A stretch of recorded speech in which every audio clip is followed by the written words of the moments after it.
Okay, we are recording. Jordan, how are you? I'm good, thank you. How are you? I'm good. I'm good. You're looking rather fresh. You was at download this weekend, just gone, right? Yeah, but I had my mum's luckily in Derby to shower at before I came home, so How was download?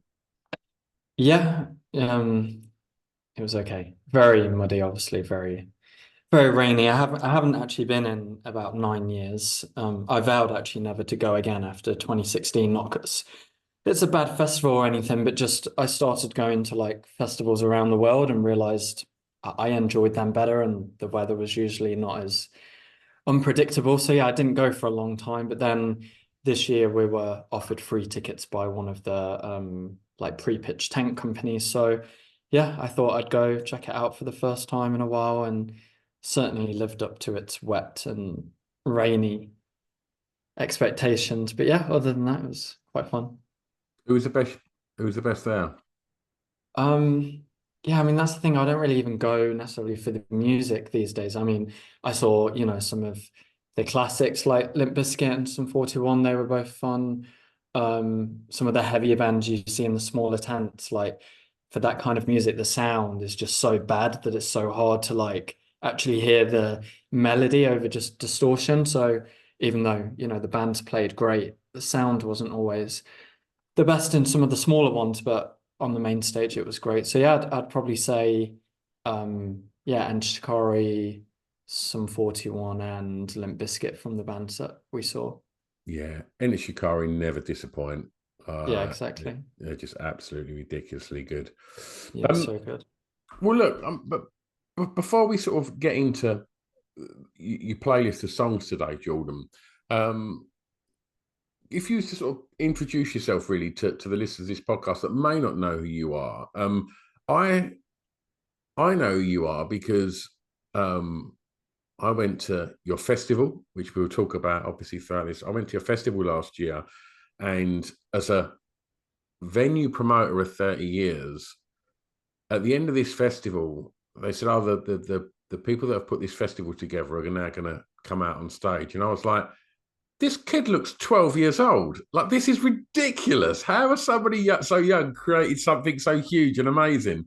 Um, and it blew me away. It truly did. And so I thought it'd be a nice thing to reach out and have you tell your story on here. So yeah, tell us a little bit about who you are, Jordan.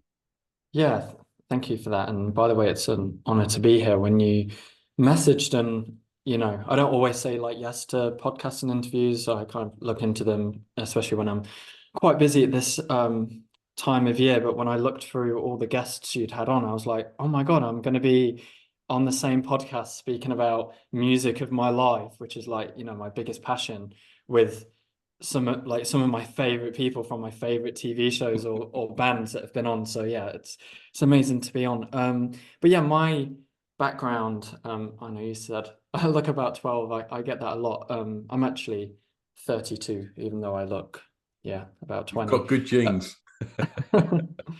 yeah, that's what people say. Hopefully that will be beneficial when I'm older, but for now, it's always a bit embarrassing when people are shocked at how old I am. But yeah, so I started Vegan Camp Out back in 2016. I'd only been vegan for about 6 months at the time, but knew quite a lot about veganism because I was like veggie for a few years before that and learning a lot, about the dairy and the egg industries and everything you learn about as a vegan. But my background had always been music and promoting. I'd never done it properly as like a full-time job, but I had put on quite a few tours for Australian bands that I'm friends with because I used to live there. So I've booked like, yeah, 3 tours for Australian bands at this point, and certainly as a kid, I was in bands myself. And even though I was many years younger than everyone in the band, I was like 12, 13, I would be like our band manager, our band promoter, book tours, put on my own shows. So I've always been used to being in the music promotion world. So then when I turned vegan and you go to, especially back in like, 2015, you would go to a lot of the vegan markets, and they were fun because at the time it was still like, wow, everything here is vegan, and you can buy anything you want, and every cake and burger, even though to today's standards they weren't that great. But even going to them, I was like, I feel like there could be such a better event for vegans that was much more like a camping festival and all the events I'd gone to my whole life. And still had all the amazing stalls and food, but it was 3 days, and there was parties, and there was live music, and there was, people could hang around and socialize, and not just go to one of these markets, buy a burger, and then go back to their lives and their homes. So yeah, that was really the starting idea for Vegan Camp Out. And the first one in 2016 was still never meant to be a full-blown festival. It was more, let's just hire a field, get a load of vegans online who are all friends and have spoke to each other but never actually met each other, because some live in Brighton, some live in Scotland. Tell them to invite all of their friends and their friends, and let's just have basically, a big rave in a field for the night. But it was only the next morning when people were like crying as they were driving home, saying that was one of the best nights of their life, that I actually went home and thought, like, if I do this properly and start doing all the numbers, which isn't something I'd ever really done, because I'd made, very small amounts, helping friends' bands out or putting on my own gigs in my own band as a kid. But for the first time, I was like, okay, if I sell this many tickets, and these are our costs, and this is what we need to pay, like, oh my God, like maybe I could earn enough to like quit my job at the time. And from there, it could become a thing that could make me, self-sustainable at that point. And we aimed to have 1,000 people in year one, and we had almost 3,000. And then straight away by year two, we were almost at 6,000. And then, now we're at about 12, 13. So yeah, it never meant to be, it never meant to become a thing. I wasn't a business person that wanted to start a business. It just happened from things I'd witnessed and gone to myself. But even then, it was never meant to be a second event. And then when it did become a second event, I still had no idea that within a few years, we'd have people coming from all over the world. I'd get to book some of my, either favorite artists of my life, or not people I was necessarily a fan of, but were big names within, media and entertainment. So it's just been a complete surprise, but, whirlwind from day one. And that's never really slowed down with the craziness of it. Obviously some bad as well as good, like any business or festival is going to have. But yeah, I'm still, 8 years in, just as much in shock that it's still happening, and we're getting the kind of people we're getting, and still booking people we've never had before that have been on our, like dream list for a few years. So yeah, the adventure is very much still ongoing. Fantastic. Well, we'll talk about the lineup for this year in a little bit, but let's get the playlist started. Jordan, tell me the song that you regard as having the greatest ever intro, please. Yeah, so I wanted to pick a song that I would say is one of my more favorite songs, just because it had a good intro. But I like to do things properly, and so even though this song isn't one of my favorite songs of all time, as an intro, I think it beats who I would have tried to like get, I don't know, like a NoFX or a Blink-182 song in there. Instead, I went with the Biffy Clyro song, Everything. I've actually forgot the title now. I do have the list, but I just forgot the title of It's that a one. long one, isn't it? Living Yeah, in, oh God, it's that okay, one, the epic one. yeah, Um, yeah. and the the intro to that is really rather magnificent and large, isn't it? Yeah, it's called, yeah, living is a problem because everything dies. Yeah, Yeah. that's it. Um, yeah, exactly. It's such an intro, and such a theatrical intro with weird offbeat time signature shit, as Biffy Clyro always has. I don't know if you can swear on this, by the way. You Sorry if you swear can't. away, mate. You're fine. Okay, cool. Um, but yeah, as you know, I got into Biffy Clyro quite late, around 2010, after years of people telling me how good they were and me checking them out and being like, no, I really don't think they're that good at all.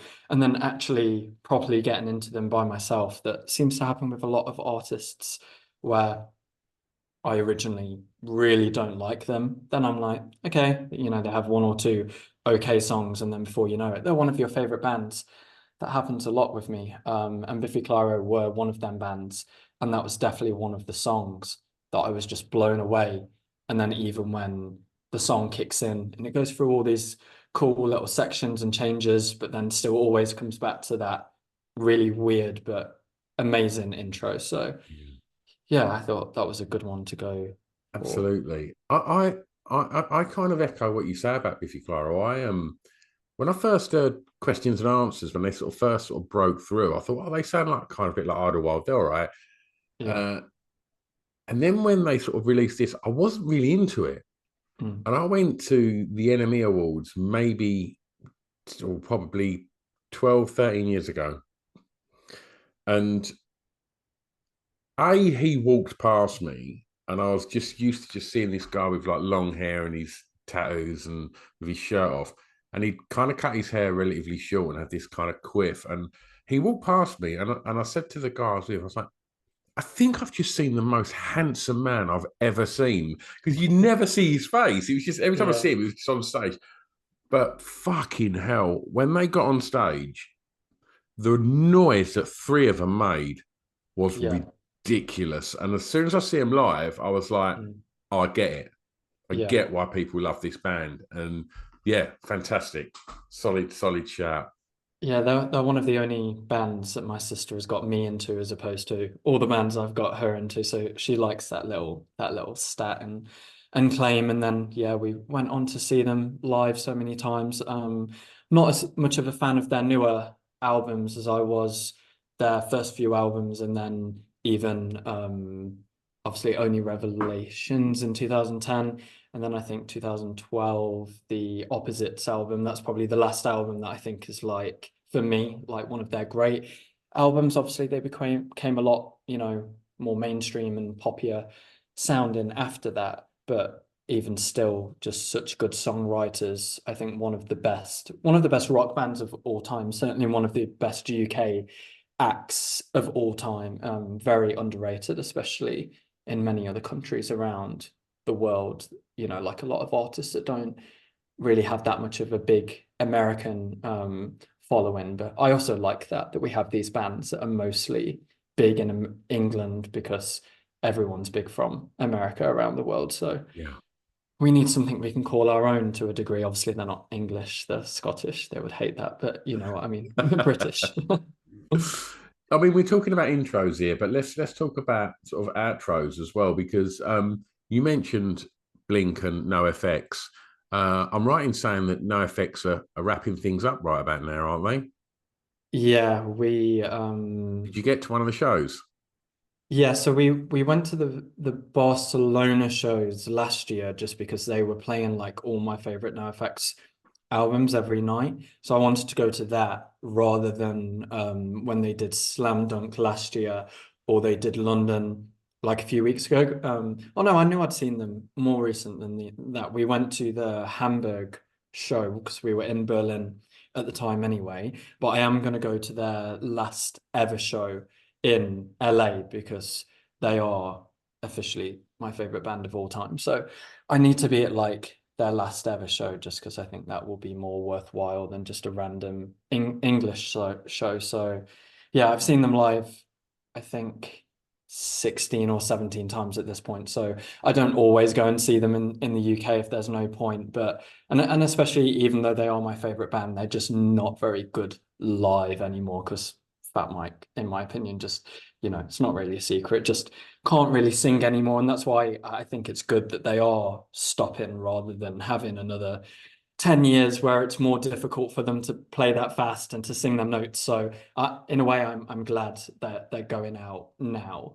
And on top of being my favorite band, I think they're one of the only bands where 95% of their music not as keen on their last two albums. But even before the last two albums, that's still very much called New NoFX, and I think them albums are great. So yeah, they're definitely one of the only bands that I know and that I like, where literally almost all of their music from their earliest stuff right to their new stuff has been great. But yeah, whilst I'm sad, I think it's right that they're breaking up now and that they've just got the coolest legacy, in my opinion, of like, any punk band of the last 30, 40 years, since the other legendary acts like, obviously the Ramones and all of that and bands like that. So yeah, I'm happy they're stopping, to be honest.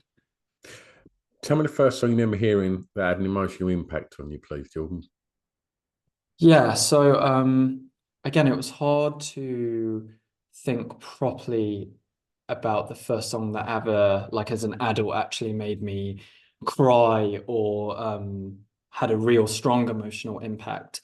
But as a song that I can remember was the first time that it even just made me feel something, whether that was just like an emotion or it just felt a bit sadder, has to be Handle This by Sum 41, or Killer No Filler. That was like the definitive, if that's how you say it, word for an album of my whole life soundtrack, really, but certainly as a kid in 2001, that album just changed my life forever. And obviously it's quite a like happy, faster pop punk kind of album, whereas Handle This is like a slightly slower and a bit more like minory of a song.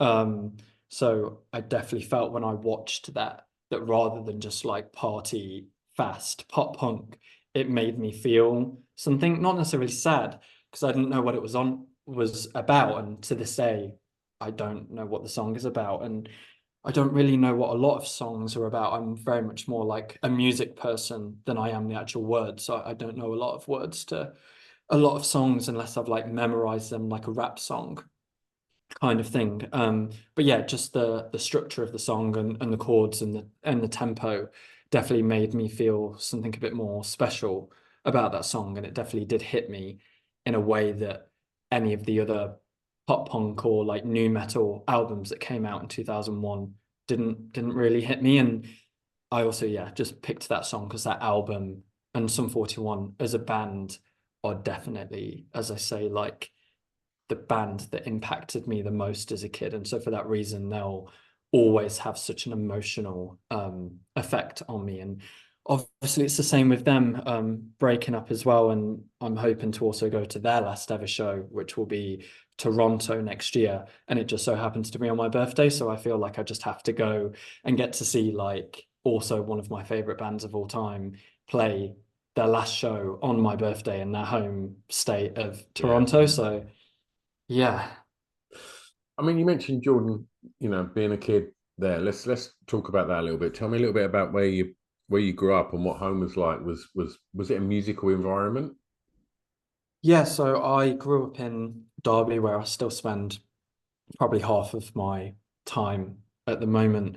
Um, and it wasn't really a musical environment. I mean, my mum always, like, my dad wasn't around, but my mum would always play like Michael Jackson and Whitney Houston and music like that. And I never even really liked that. So I probably wasn't musical at all. That said, I was the biggest Spice Girls fan as like you know, whatever age that would have been, 3, 4, 5, maybe even like 6 year old. So they were like the first band music act that I ever got into, and I was obsessed with them. Outside of them, didn't really listen to anyone or have any interest really in music. Um, but I was so obsessed with them that like, and my mum would buy me anything I wanted to do with them in like picture wise or CDs or t-shirts from HMV.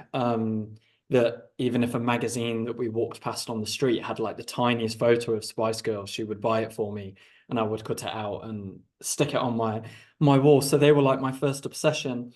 But then yeah, the year 2000 came, the Slim Shady LP came out, and somehow I got that on cassette. I think I either knew someone that had it, that put it on a cassette for me to listen to whilst I walked to school. Or maybe our CD dealer was still doing cassettes at that point. So yeah, that's like the first album as not just a really young kid that I ever listened to, and then became my absolute, like Eminem became my absolute music and just celebrity obsession. And then, sorry, yeah, 2000, I think Slim Shady LP came out in 99, but I didn't hear it until 2000. And then 2001 came around, and then obviously I got Marshall Mathers LP on a cassette as well. So then I had two Eminem albums to learn every word to. But then, yeah, 2001 came around, and then just, I think by accident one day I was just flicking through TV into every band that was big, some 41, Green Day, Blink-182, but then all the, Papa Roach, Alien Ant Farm, Slipknot, Korn, all them big new metal bands. So then, yeah, being, a greb and having a new identity and being into rock music as a very young person at age 9, and my parents hating it, then all of a sudden became my identity, and in a way that's never really changed. Although obviously I've got into a lot more different kinds of music, but yeah, that just weird accident of coming along across Kerrang, not knowing anyone else that listened to that kind of music, not having a group or a clique. Yeah. I think that's an amazing time to find your tribe because I run a venue Yeah. and have been DJing there for 30 years. It's very much an alternative venue. And things got a bit dull towards the end of the 90s. Britpop had died, and everything, all of a sudden, it felt like bands were just getting acoustic guitars out. It was Coldplay, it was Embrace, it was Chewing Breaks. It was all getting a little bit not that exciting. And if you're a 9, 10-year-old kid and that's what's being presented to you, it's quite bland. But if all of a sudden you can see Eminem, Yeah. now, I grew up of an age when I was that age, the Beastie Boys happened, and it was this most Yeah. outrageous thing ever. And that was Eminem. And then you've got Yeah. Fred Durst, like being Fred Durst. And, Exactly. Yeah. he was an absolute dick then. And I'm sure he'd probably say that as well. Yeah. And and so much of that all tied in around American Pie and that Yeah. whole kind of pop punk and new metal. If you're a young kid and all of that is put in front of you, how exciting! What a scene and what an opportunity to find your like-minded people and create your tribe. Yeah, I'm so happy I got to grow up in that generation. Like, probably like a lot of people from my generation, I've always thought, oh, wouldn't it have been cooler to grow up in the early 90s instead, when NoFX and Rancid and Green Day and all of them bands were at their peak. But actually, I wouldn't change that, because I'm happy that I got to be in that generation I did, because I feel like kids today, even though it's that, typical old person telling young people that, they missed out on something great. But I do feel music today, especially rock music, that, certainly seems to be less popular than ever. I do, you know, feel a bit sad that I think people today are growing up with music that doesn't have as much heart and an emotion, where they don't care, or at least it seems to me always, that they care so much about the artist, but just who is, popular. And that can change maybe a lot quicker with today's shorter attention spans and, quicker radio plays and all the rest. But I do feel like I was part of that, like, last generation of great rock music that, yes, had become more commercialized and, a bit, MTV-fied, but that still has, it still did have the most important elements of rock music and DIY culture and alternative culture. And certainly all them bands grew up on all the bands that were of that other great period of, the late 80s and 90s. I think the one thing that really strikes me, and I agree with the attention span thing. I think that's quite a worry Mm. where that's going. I do think there's incredible amounts of brilliant music being made at the moment, and Yeah. but I said to you earlier, that's when you found your tribe. I don't see tribalism that much in music anymore. I'm a 51-year-old Yeah, man. Maybe I'm going the wrong place, but I run an alternative club, and yeah, I've for years have seen them tribes that were into NoFX and Green Day in 91, 92. And I've yeah, seen them tribes that were into Blur and Oasis in 95 and so on and yeah, so on. And now it's, apart from metal, metal is always yeah, yeah, metal, and metalers are metalers, and they, it's a pretty tried and tested formula of outfit, and it's consistent. But I think yeah, the rest of the sort of the tribalism in music now, if you're looking the windows of clothes shops, it's all quite generic. Like, mm, and I think like you can't necessarily look at someone now and go, oh, they're into that. yeah, Whereas I think maybe when you was, into the music you've just spoken about, and me at the beginning of the 90s discovering all of these amazing bands, like I wanted to wear it. I wanted the t-shirt. I wanted to write about it on my school bag. I wanted everybody to know yeah, that I'm this. Do you know what I mean? I'd found my identity. And I think yeah. you don't see that much of that anymore. And I think that's a shame. Them youth cultures and them movements. Yeah, that's true. Yeah, exactly. And of people from the older generations, they're getting older and not going to shows anymore, and have got kids of their own and all the rest. So yeah, I do feel like we've lost that quite a bit. If it makes you In feel any better, Jordan, I'm 51 and I was losing my shit to Bob Vylan in your field last year, mate. Don't you worry about that. um, yeah, exactly. But yeah, maybe except from, the Taylor Swifts and the Justin Biebers who have very, very loyal fan bases, it does seem much more, which, some people argue is good that music is less tribalistic and people are into everything a bit more these days. But I think yeah, Spotify's got a lot to do with that. yeah, for sure. But I do think having a click, even if it's not music related, you were saying about like American Pie and stuff as well. And for me at that time, discovering WWF and South Park and all them things that were very much late 90s, early 2000s culture as well. I do think, yeah, there's something to the shows you got into and the music you got into that all kind of fitted together that just doesn't really happen now. But yeah, it is what it is. Well, we're talking about, your formative years here. So let's tie that into the next track, which is the song that reminds you of your time at school. Yeah, so again, I could have gone for like an just more obvious rock song, but them songs don't necessarily remind me of school more than any other song because that was all I listened to all the time anyway. The second I got out of school, I would just be there in my room listening to all my burned CDs. So a song that specifically reminds me of school specifically, I went with Bomb Funk MC's Freestyler, because it's different, but also it's one of them songs which there's many of that were a guilty pleasure for me at that time because music was so tribalistic that you weren't really allowed to like songs that are outside of that, that niche. And so I knew I liked it because anytime it was played at school or was on TV when I got home from school or was being played at like the school disco, I thought like, oh, like, that was one of the few songs you didn't really hate with a vengeance, like all the other kind of, pop and Banger Boys and all the rest that was played at the school disco.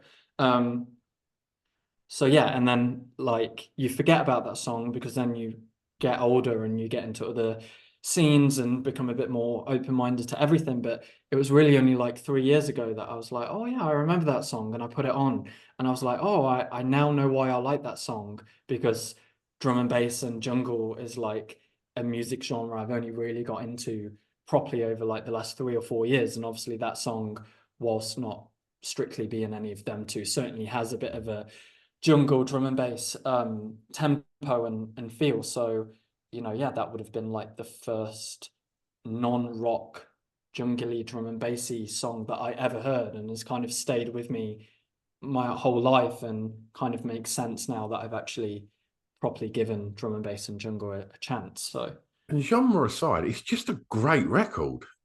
It's yeah, just so good. It's so infectious. The groove to it is fantastic, and it holds up. It really does. And I think, we mentioned Shikari earlier, and I think in regards to sort of like what was going on in music, maybe sort of 10, 15 years ago, when Shikari, when even when like Sorry You're Not a Winner come out, I remember like seeing them live, and it was Rory's brother, Rory, that I think that was Rory the guitarist, isn't he? It was Rory's yeah, brother that PDEX that used to open the shows from, like yeah, as a DJ, and he was playing drum and bass. yeah, And it was like, this is so good. This band are just about to tear the roof off with this like insane metal yeah, and rock, yet they're getting the kids whipped up and ready for it by like playing just like banging drum and bass. I just love it. I yeah. love what they've done. And yeah, and I think yeah, I understand what you're saying about that kind of, you can't step outside the box when you're in your tribe at that age. But like, Yeah, yeah. I love the fact that you just sort of put that one in the back pocket and was just like, I'll go back to that now. And like, and you can park up guilty pleasures when you get older. Do you know what I mean? It's like, Yeah, it's not a exactly. guilty pleasure. It's just a pleasure. Do you know what I mean? Yeah, It's like, exactly. Yeah, I've definitely learned really only in the last 6 or 7 years to be able to, because like I said, I got into other styles of music, but then not quite to such an obsessive degree. But then that becomes your tribe then, and they're the bands you listen to. So it's really only been the last 6 or 7 years that I've realized like, no, you're allowed to listen to everything, and there are no rules, and you don't need exceptions to yeah, the yeah. rule. So that's when I really started to go back through my whole life and listen to all the different things I've got into.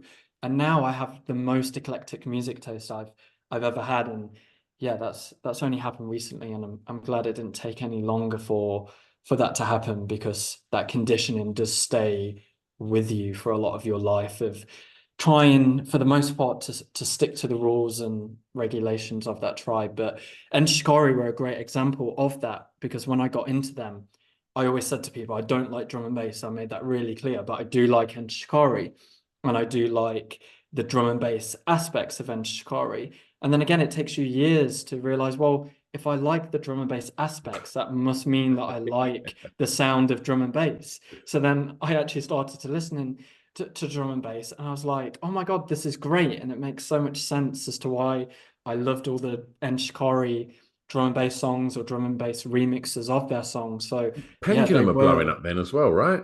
yeah, Pendulum for sure as well around that time. I mean, I only knew one or two songs, but it was the same. That I was like, okay, this song is allowed because it's played on Kerrang, and they're a rock band, but I still don't like drum and bass. So yeah, they were the other band that kind of opened me up to actually accepting that I liked drum and bass. Wonderful. Tell me the first record you remember buying from a record shop, please, Jordan.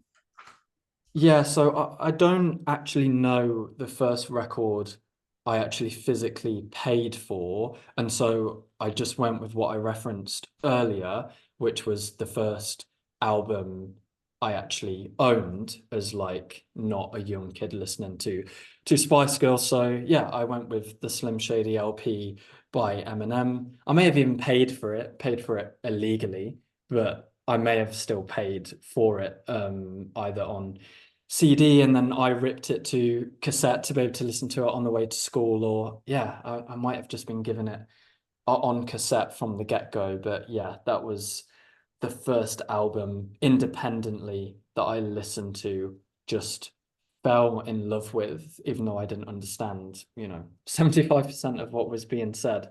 But yeah, like I said earlier, like Eminem was my first celebrity music obsession post the Spice Girls, and to this day is probably my favorite artist of all time, if not second after No Effects. So yeah, he's had such a impact on my life, but certainly as a younger kid, and yeah, the first full album that I got into and just became obsessed with. Wonderful. Tell me a little bit about. Let's go back to the festival and and And we should stress as well that it's not just a music festival, is it? It's you know, I saw Ramesh Ranganathan there Yeah, headlining last year. It was absolutely fantastic. And obviously I can't talk about Bob Dylan enough. It was just ridiculous. It was so good.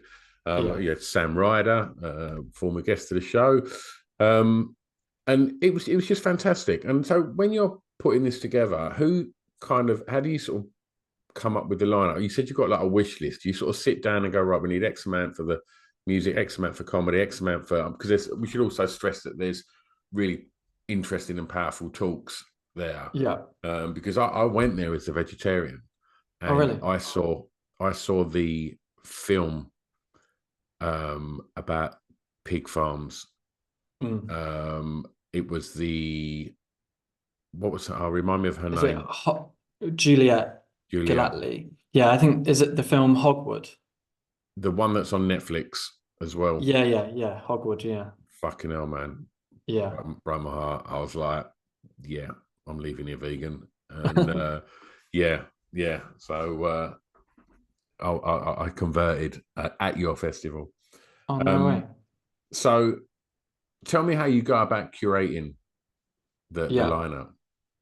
Yeah, I mean, it's definitely different now than how it used to be when it was them first few years, and like I say, it was just crazy that it was happening. It was like, okay, now let's ask this person and let's ask this person. At that point, I didn't have the knowledge, the know-how, or the finances to kind of go after the really big names of, famous vegans. Let's call them, but at that point, in what we could afford, it was very much, okay, we've got to try and get JME, as one of the UK's biggest rappers, at least at that point, still in 2015, 2016. So he was like, at that point, our most realistic, like, absolute, we need him for the festival. So was the comedian Simon Amstel. And then, we got some acts that are kind of have been going for a long time and have always just been great acts who, also happen to be vegan, like Maccabee and artists like him. So yeah, it was just about, getting a few big names, getting a few kind of legends within the scene, and like you say, activists who are popular in the scene as well, who could talk and bring in, their followers and kind of grow it organically. But then, when we got to maybe 2021 is the first year, or maybe 2019, where we kind of then became, just a full festival with like, rather than just two or three big names, like 15 to 20, you know, big names in their own right. And so, yeah, really from 2019 onwards, it's been a matter of putting out a poll each year online. And I think usually it gets between like 15 and 40,000 votes. So it gets quite a few votes on it. And yeah, that really gives us a good indication of who our audience want to see at the event. But also it's about kind of just keeping an eye on the ball. And, sometimes I find out people who have gone vegan before other people might realize it. And then you've always, got a few people that stop being vegan as well. So there, which makes our festival different in that sense, because, all the artists are vegan. So sometimes someone you really want to get might not be vegan anymore, and then we can't really book them. So yeah, it's always kind of evolving with new people going vegan, or people not being vegan anymore, and or artists who weren't very known last year and all of a sudden now they're like a really popular artist. That was kind of the case with Sam Ryder, who's obviously always been a musician in bands and stuff, but then obviously after Eurovision just blowing up as an artist, Yeah, and it was like, okay, if we can get Sam Ryder to play, that would be amazing. So yeah, yeah. Good luck getting into that tent. That was not easy getting in there. oh yeah, it's packed. It's Um, crazy. I mean, we're going to talk about clubbing now, and I'm going to ask you to tell me the song that soundtrack you is clubbing. But we should also point out at the end of the night, there's club events, in the tents as well. I mean, I think we have former guest of this show as well. It's Josh, isn't it, from You Me at Six? Yeah. Yeah, like you had Josh last year, didn't you? Yeah, we've had for the rock night, we've had Josh from New Me at Six, two of Shikari do it as Shikari Sound System. That was great. We've had the people from Preach DJ, which is Ollie Sykes's Mhm. DJ, what I think was his DJ night in Sheffield. I don't think it's going anymore. But yeah, then on the other nights we always kind of make sure, like, again, through pollen, like we always thought like rap was like the third biggest genre for our audience, but then the last few years people have always voted rock as the biggest, second as 70s and 80s, and then the third as like a dance night, whether that's, house or drum and bass or techno. So yeah, they're the three we mainly go with these days, one for each night. Which, yeah, again, makes our festival different because festivals usually have a theme when it comes to music, but given our festival isn't strictly a music festival, especially with like our live music stage, we like to make sure that like every genre is covered. So probably is one of the only festivals in the UK where you might have a hardcore band play before like a spiritual folk Yeah, kind of band on the same stage. But I love that, and I like that music is such a important part of the event now, as well as just, veganism. And absolutely. Tell me the song. What did you go clubbing to? Pick a track. yeah, so I went with Shadow Moses by Bring Me the Horizon, which is obviously a much newer song, but I never really went clubbing as like a 18, 19-year old. I went out a few times, got drunk, don't really think I enjoyed it, and then moved to Australia and never went clubbing in Australia. So Where did yeah, you go it in really Australia? Brisbane. Nice, nice. My brother Yeah. lives there. Oh, nice. Yeah. It's probably my favorite city in the world, I would say, if I had to pick one.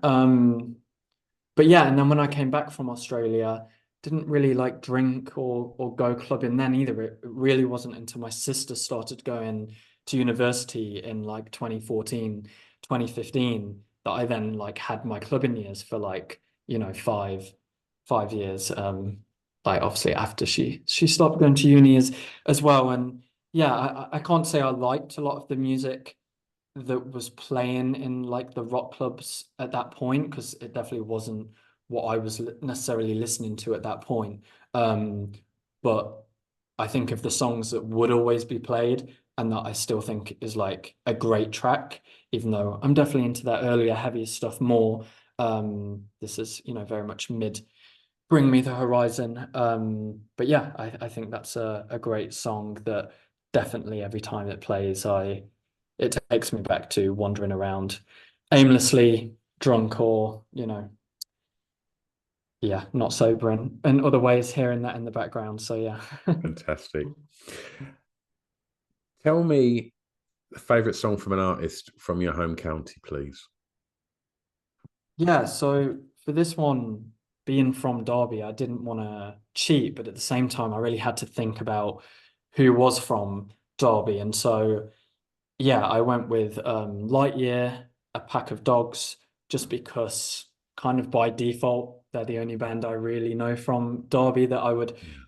pick a song by. Obviously, I knew a lot of Derby bands when I was in bands myself, but I barely remember their names, and their songs probably aren't even on Spotify, whereas Lightyear was one of them bands I would go and check out. I was very into the whole ska punk thing, kind of between 2004 and 2006, 2007. So, all them bands like Captain Everything and Howard's Alias and Lightyear, I would spend a lot of time going to the Vic anytime them nights were on, and just being amazed by there being horns and trumpets in rock music. So Well, before we get to the last track, let's talk about this year's event. Like, this is your opportunity to market it to the listeners of the Beaten Track. Who's playing this year? so yeah, the lineup is Kate Nash, who is definitely someone we've wanted since the beginning of Camp Out. So that's great that she's finally doing it. Chris Packham, the obviously I never know how to properly describe him. I tell people he's kind of like a David Attenborough in legendary status, but I don't quite know his title. But obviously, you know, he does Springwatch and has been involved in so many great things to do with the environment and animals since forever. And then we have P Money, the obviously amazing grime and recently more drum and bass MC. What else do we even have? I'm trying to think of more people that listeners may know. Then we've obviously, you know, got a lot of people that are known within in the vegan space, like the influencer and chef Gaz Oakley, the activist and public speaker Earthling Ed, who's done a lot of TED Talks at this point and actually is, you know, quite known outside of the vegan circles. We have like one of the most known and famous plant-based doctors, Michael Greger. We did have Benjamin Zephaniah performing at the festival, but obviously he sadly passed away back in December, which was very sad. But instead we're dedicating the music stage like to, you know, his life and legacy. So, you know, that's nice. And he's played at the festival before and, you know, kind of like the legendary status with Chris Packham. Like he's just such a loved person who, Yeah. you know, actually was, I think, probably the first person ever on BBC TV, like back in the 80s, to be talking about why people should be vegan. So he's just, yeah, such an amazing person. But yeah, I can't think of too many more people. Lucy Watson, she was on Made in Chelsea. But then, like I was saying earlier, we have like a whole stage just for live music, a whole stage for like after parties and drum and bass, DJ sets, and obviously like the best vegan food in the UK. So yeah, even if you're not vegan, you know, come and check it out. We have day tickets, loads of non-vegans come. I think 25% of our audience on vegan, and they come either with vegan friends or because they think it's an amazing festival. So Wonder how many more leave vegan. yeah, that would be great to know. We've certainly received, you know, hundreds of personal testimonies over the years, which is always great to know. And I had no idea that you decided to go vegan at the festival as well. So yeah, that's amazing. Yeah, my wife was vegan and I was just veggie, but yeah, it was and it was just. Do you know what?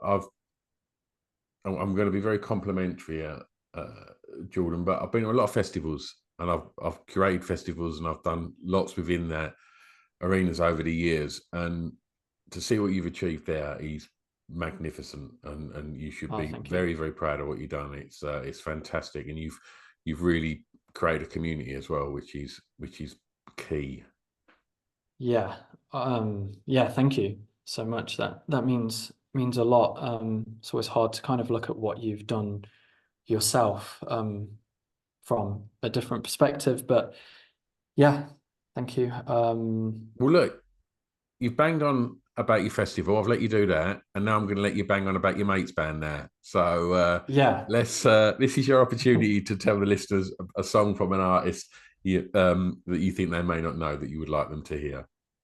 Yeah, well they'll be listening to this, but yeah, when you know you said a lot of the songs can't be played on the stream because of copyright. I was like, well, you know, I wanted to choose them as my song for this anyway. So I thought, yeah, if we could, you know, just get their song played on the stream, they'd love that. So yeah, basically this band is called McDermott and North. The name of the song is Ali, which I think is gonna be played. But yeah, basically when I was in, because since I moved back from Australia, I still like to go every few years and check it out and see old friends and new friends. And I think I just landed there and was going to go to sleep, and my friend was like, "Oh, we're going to go and see this band that I know one of the members from." And I was like, "Oh, I really want to go to sleep. Like, I have no interest in going to this gig." And I went to this gig, and that was another great example of where in them years of starting to come across other music, like I never thought that I would have liked what they were doing, which was very indie acoustic, very, you know, Britpop influence, but also quite kind of like folky in some songs. Um and yeah, just the last thing I ever thought I would listen to, never mind really get into. And I was just blown away. Like if you ever see them live, there's such a tight band that have amazing original songs and just the best harmonies I think I'd ever heard. And then after I spoke to them, and they only told me because basically they moved to the UK last year and they played at Vegan Camp Out last year. They're also playing this year as well. But yeah, they only told me about a year ago that I was one of the reasons they decided to move to the UK, which I had no idea about. You know, they said I'd influence them, and they thought it would be a good decision. So yeah, when they moved to the UK, we then became actually good friends, and I gave them a lot of help and advice how to get shows and how to market themselves. And now, yeah, I'm so proud to call them friends and one of my like favorite bands of all time. So yeah, I had to pick them. Fantastic. Well, when we finish the show, we'll play the podcast out with that track. Yeah, great. Thank So you. stick about and enjoy that. Well, look, we've spoken about so many great records, and it's been lovely to talk to you about them. We'll put together a Spotify playlist, which will have all of the tracks that we've spoken about on today, and Cool. throw a bit of no effects on there as well, just for good measure. Why not? Yeah, And nice. and if people are intrigued after hearing about the kind of story behind the festival, and hearing the lineup, if people want to find out more about it and want to know where they can get tickets and such, where's the best place to do that, Jordan? Yeah, tickets are just from vegancampout.co.uk.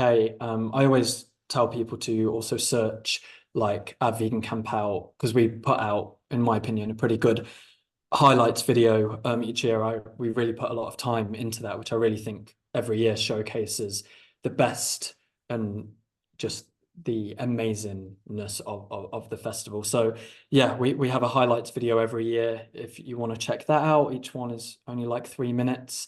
But yeah, tickets can be bought from vegancampout.co.uk.